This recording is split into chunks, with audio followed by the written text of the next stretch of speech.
Hello, everybody. Welcome back to the podcast. I'm Jeremy Birmingham. This is another episode of Birminology. Today, we are talking with TJ Alford, a highly regarded linebacker prospect from Vero Beach High School in Florida, and a player that Ohio State has its eyes on in a major way in the class of 2025. TJ is getting ready for a big-time visit to Ohio State, one that could go a long way as he makes his ultimate decision about his college recruitment on March 30th. We're going to talk to TJ about that upcoming visit, his relationship with James Laurinaitis, and a lot more on the latest episode of Birminology. Let's get to it. As mentioned, TJ Alford joins us now. TJ, it's been a pretty good year now since you and I have been chatting about your recruitment. It really started like last spring as you were waiting to see if Ohio State would be in touch with you. James Laurinaitis started reaching out. That relationship got good pretty quick. You came up to Columbus in June for a camp visit to work with Laurinaitis and Jim Knowles. Can you take us back to that moment and that camp trip and really try to refresh people on what it was about Ohio State at that moment that sort of perked your ears up and like, hey, this place is real for me? Okay. So I went up there with my past high school coach. It was me and him went up there for a trip. Doing the camp was fun. Getting coached by Laurinaitis was great. Just finally meeting him in person, because we always talked over the phone, but we never actually met each other in person. So getting the vibe of him and how he really is was great.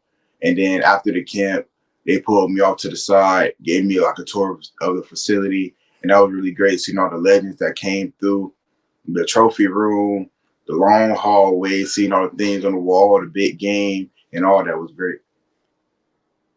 How weird is it to be walking down a hallway in a football facility and the guy you're walking down the hallway with is like, you see that trophy? I won that one. I mean, is that different? Yeah, it was definitely different. Just being able to see that somebody that's coaching there has done it and that's done the things that you plan on doing in your college career and NFL career. So that was definitely great. Obviously, Ohio State, then you visited for a game in November. The Buckeyes have stayed up near the top of your list throughout this process.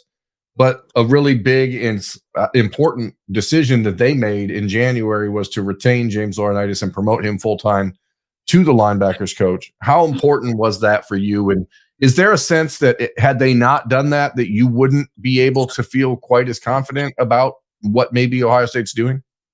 Yeah, definitely. Before he was a coach, it was a lot of if, ands, or like, will he still be there? And when it's time for me to go to college and stuff like that. So just the fact that they finally promoted him and gave him a full-time job is just great. Knowing that he's going to be there for a little while.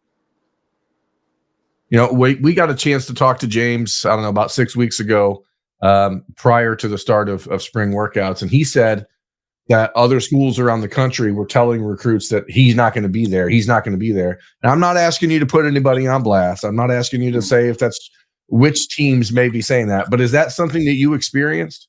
Yeah, people are definitely saying that. Well, I mean, at least in the recruiting world, like people are going to say whatever they got to say, right? Like that's how this goes. You're 16, 17 years old. How hard is it for you and your family to separate the real things that people say from the garbage like that you hear? I mean, because I assume on a daily basis, you're just getting bombarded with information and different people saying different things. Has it been a harder challenge than you thought to separate the real from the fake? It's kind of difficult, but at the same time, it's not, because me and my family, we from South Florida, so we kind of used to things like that.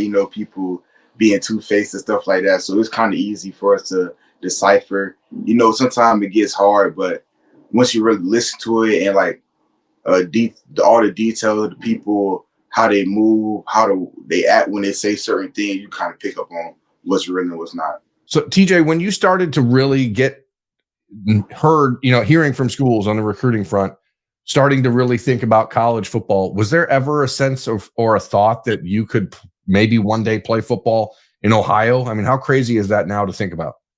It definitely wasn't a thought at the time. Nobody from my area has gotten an Ohio State offer. All the big names that came from here has never gotten one. Playing in the Treasure Coast, they probably got it from playing at IMG or something like that, or going out of the country, but never playing in the area. So that was definitely big for me.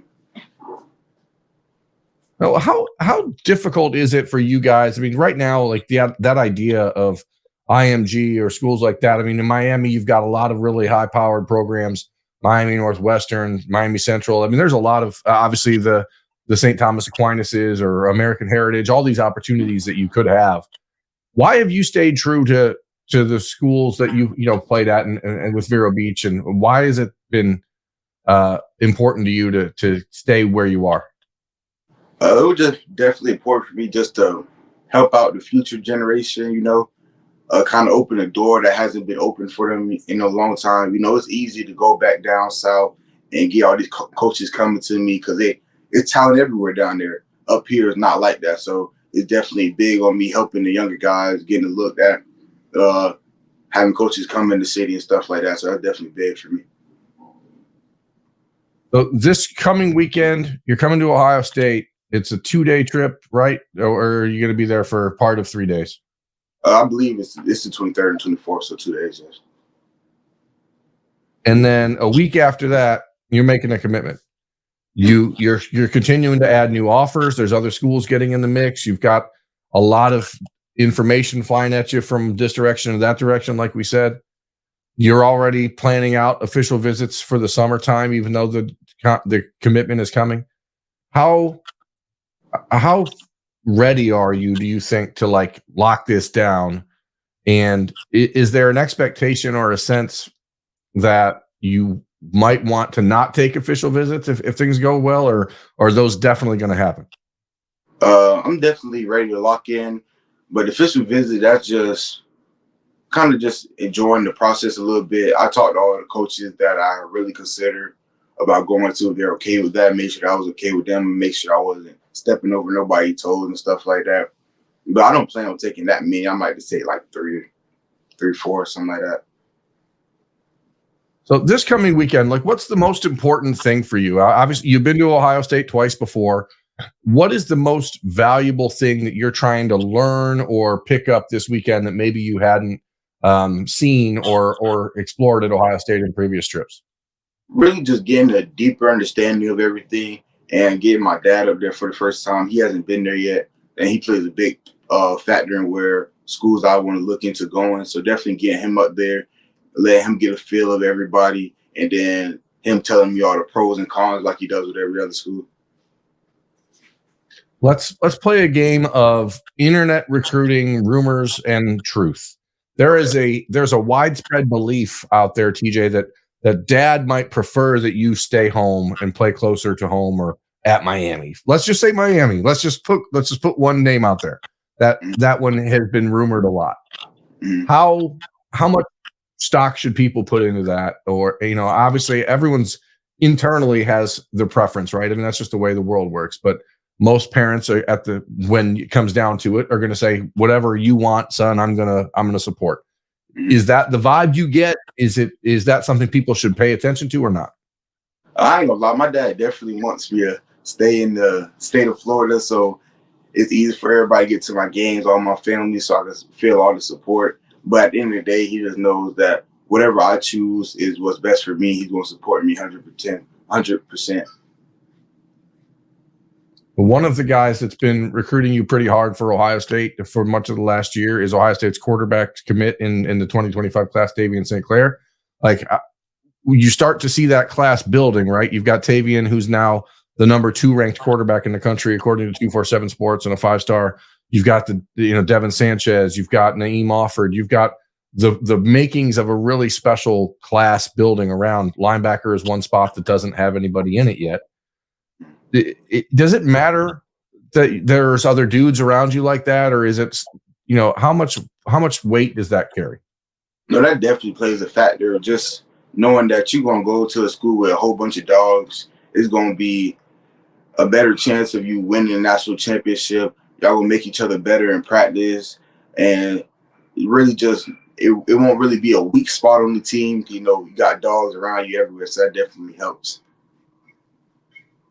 As you head into this trip, dad's coming, like you said. You've been to Columbus twice before. Is there any spot that you've been to that you're like, Dad, I got to take you here because this place was awesome, or something that you saw that you're excited to show him?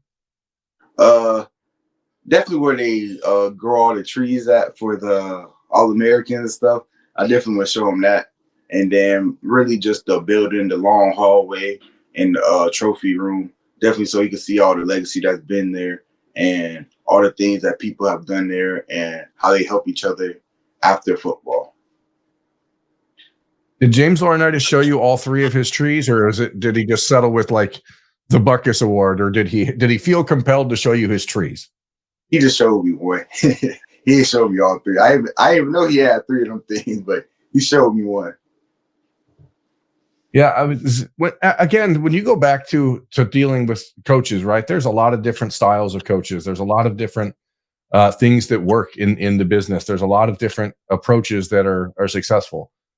James Laurinaitis, in his first year as a full-time linebackers coach, maybe doesn't have the coaching resume that a lot of the guys who are recruiting you does. Are you able to wipe that out because of the on-field success that he had? I mean, obviously he won the award as the best linebacker in the country. So like there's things that he's obviously done as a player and in the NFL that do those things carry more weight than say, hey, I recruited and developed this kid? Or I mean, what matters about a coach for you? I wouldn't say it holds more weight. It's a different type of resume. They're both great in their own aspects, but I feel like you're definitely different. How you could be taught by somebody that's done it on the field, so he'd know what plays you can make and what plays aren't realistic. So that definitely helps. As you head into these next 2 weeks, would you say like right now you're 60% decided, 80% decided? Where would you feel like you fall in that mix? I feel like I got a group of three that I'm really focused on right now and that are really pushing for me hard and I'm really considering. Is there something that you're needing to see at practice from Ohio State? There's a big scrimmage this Saturday that you'll get to watch. So it'll be the first scrimmage of the spring. Is there something specific about the linebacker play that you're kind of focused on to give you a sense of what they're doing? I really just want to see how they use their linebackers, because with me, I'm not a robot linebacker. I'm gonna go and make plays. I'm a freelance sometimes, and I just got that natural instinct, see ball, get ball. So that's really what I want to see. Well, that is what Ohio State fans like to see, and that's why the Buckeyes linebacker history is pretty storied. The last couple of years, it's been a different group, and so you've seen a lot of different types of players go through. But what you bring up there, and I'll try to get you out of here on this point. You bring up the fact that you may be a little different style linebacker. You're about 6'2", 210, 215 pounds. By the time you get to college, you'll be in that 225 range, I'm sure. But you play more of that edge rusher, that speed guy. How important has James Laurinaitis made that point? I mean, how often has he made that point? That they don't really have a guy like you in the lineup.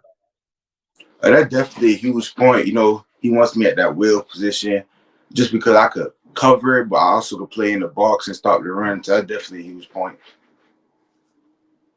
Yeah, it's you. Your game reminds me a little bit of Jerome Baker. I don't know if you watched him much. I mean, that's who I see when I do a little bit of comparison. I'm not really the talent evaluator guy, but that's what I see. But who knows, TJ? I don't know a lot. I just sit here and I ramble. So I told you I'm going to try to get out here in about 15 minutes. We're about that point now. So I really do appreciate you taking time and giving people a chance to get to know you. And obviously, bigger weekend coming up after that as you make your commitment. So safe travels this week, and we will see you in Columbus on the weekend and figure out where your college choice will take you after that. So thanks again, man.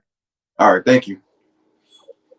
No problem. That's TJ Alford. I'm Jeremy Birmingham. This has been Birminology on the podcast. Thanks for watching. We'll see you next time.